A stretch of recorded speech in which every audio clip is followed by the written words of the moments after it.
O mga anak, magmerienda muna kayo. Opo, Nanay! Wow! Mukhang masarap itong niluto ni Nanay na biko ah! O Sasa, ito yung sayo at ito naman yung akin. Ha? Bakit parang ang liit lang ng binigay mo sa akin? Bakit mas malaki sa'yo, kuya? Siyempre, dahil paborito ko itong biko. Tapos marami rin akong ginawa rito sa bahay natin ngayon. At higit sa lahat, kuya mo ko. Pero hindi ba pwedeng hating kapatid tayo? Paborito ko kasi talaga to Sasa. Ay, sige na nga. La la la la la. Ang saya! Salamat sa araw!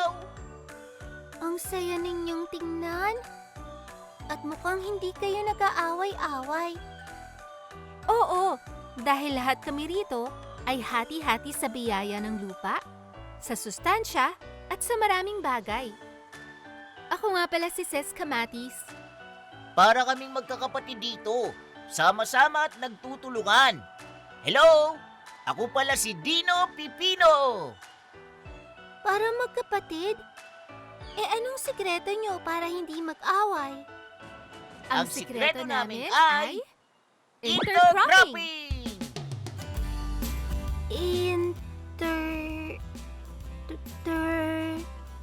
Intercropping! Intercropping! Ano yun, Ses at Dino? Ang intercropping ay pagtatanim ng iba't ibang uri ng halaman sa iisang lupain. Tulad naming mga gulay, magkakasama sa iisang lugar sa inyong bakuran. Diyan pala kayo nilagay ni Nanay. May katabi rin kayong beans at ilang halamang ornamental. Magkakaiba man, kapag magkakasama kami ay nagiging matatag kami laban sa panahon, mga peste at mga damong ligaw. Ganun pala. Ang intercropping ay hindi lang para makatipid sa lupain. Nakakatulong din pala sa inyong mga halaman. Marami pang benepisyong intercropping. Una, mas dumaraming aanihin kapag nag-intercropping. Iba't ibang gulay, prutas at mga bulaklak ang makikita sa iyong bakuran. Pangalawa, dahil sa iba't ibang pananim, mas dumarami ang sustansya na makukuha sa lupain. Pangatlo, mas nagiging buhaghag ang lupa dahil sa organikong sustansya mula sa mga dahon at tangkay na galing sa inani. Pang-apat, mababawasan ang mga damong ligaw. Pang-lima, kung angko pa mga i-intercrop, mas mababawasan din ang mga peste dahil iba-iba na ang uri ng halamang nakatanim. Panghuli, nakakatulong to sa mga halaman at komunidad. Kapag iba-iba ang pananim, mas gumaganda ang paligid at nakakatulong upang malinis ang hangin. O Sasa, natandaan mo ba yung mga sinabi namin? Siyempre naman! Kahit kayo ay magkakaiba, kayang-kayang mamuhay na magkakasama. Sinabi mo pa! Buti na lang at pinagplanuhan ng iyong pamilya kung paano kami itatanim dito sa bakuran. Marami kasing kailangang isaalang-alang bago gawin ang intercropping. Tulad po ng ano?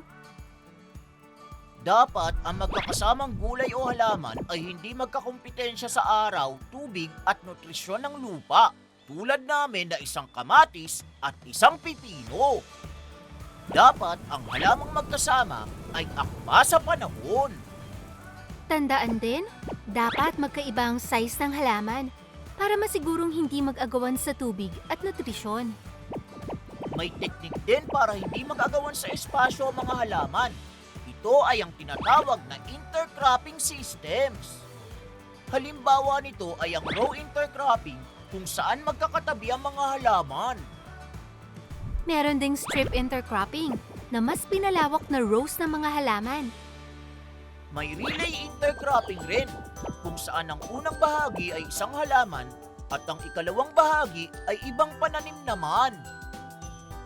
Meron ding alley intercropping kung saan ay ang pagtatanim ng halaman malapit sa matataas na puno. Ang mga matataas na puno ang nagsisilbing proteksyon ng mga halamang itinanim. Ang temporal intercropping naman ay ang pagtatanim ng mga halamang magkaibang harvest time. Ang mga tuyot na dahon mula sa unang halaman ay nagsisilbing pataba sa pangalawang halaman. Panghuli, ang mixed intercropping.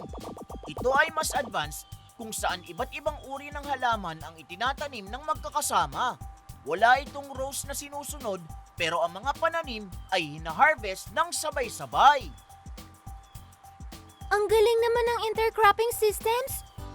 Para pala siyang sa bahay. May mga hatian at may sari-sariling kwarto rin. Tumpak ka dyan, Sasa. Kaya nga, dapat kung sino man ang kasama natin sa tahanan ay magbigayan tayo at magkaunawaan upang mamuhay tayo ng payapa. Sabi nga nila, love, love, love. Love your family because family is love. Maraming salamat sa mga bagong kaibigan. Nandito ka lang pala, Sasa. Kanina pa kita hinahanap. Kasi kuya, Pasensya ka na uli kanina ha, kung kinuha ko yung malaking parte ng biko. Ito, binilan kita ng donut na paborito mo. salamat Kuya Gio. O basta next time ha. Hating kapatid na tayo. Oo naman, pati sa donut ha. Kuya naman.